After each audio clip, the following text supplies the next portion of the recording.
and this is my implementation of a simulation of how LAN bridges work. So I'm going to run my program, and I'll bring up this interface. So A, B, C, D, E, and F all represent some kind of computer system. And right here in the middle represents a bridge that connects them all. So the way this should work is, let's say A wants to send some kind of data to another computer. So let's say A wants to send to F, right? So A sends and F is going to receive. So what happens is A gets its message, sends it to the bridge, and the network is flooded. Why does this happen? Well, the bridge, just being loaded and just being configured, doesn't know where the address of F actually is. It gets the frame and it reads the address, but it doesn't know where F actually is.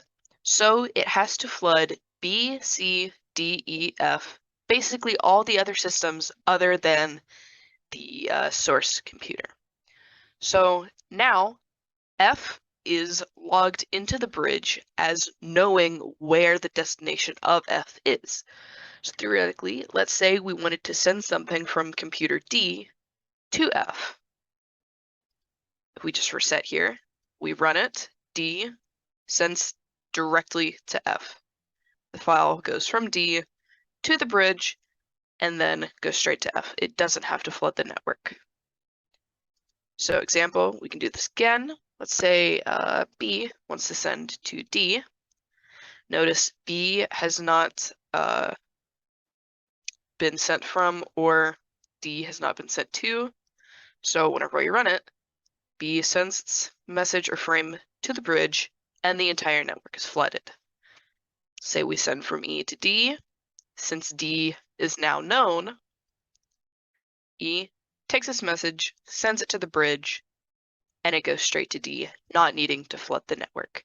This is extremely important in keeping a lot of traffic off of the LANs and keeping the latency down and the bandwidth up.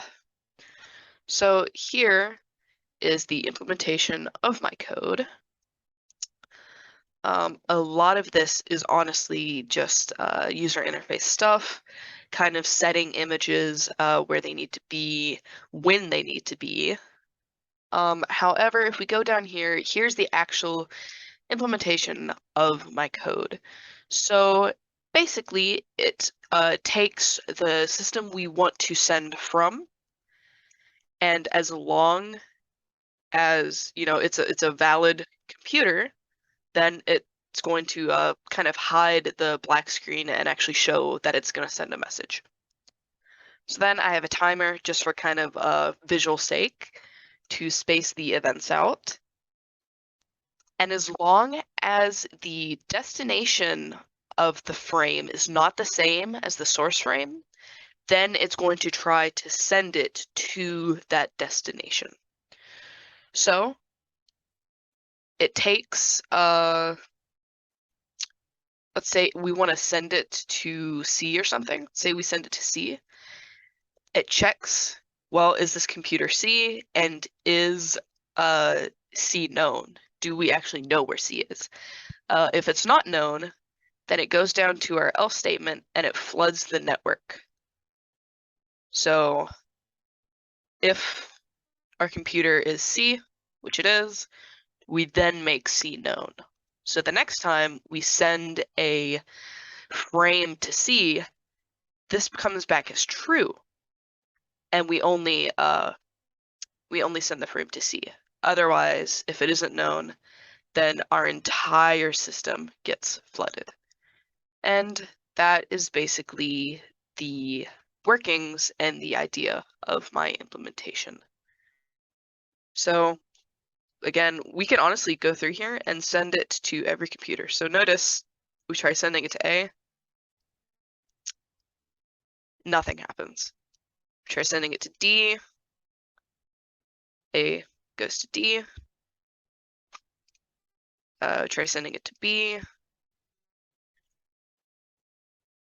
we hadn't sent anything to B yet, so then it is logged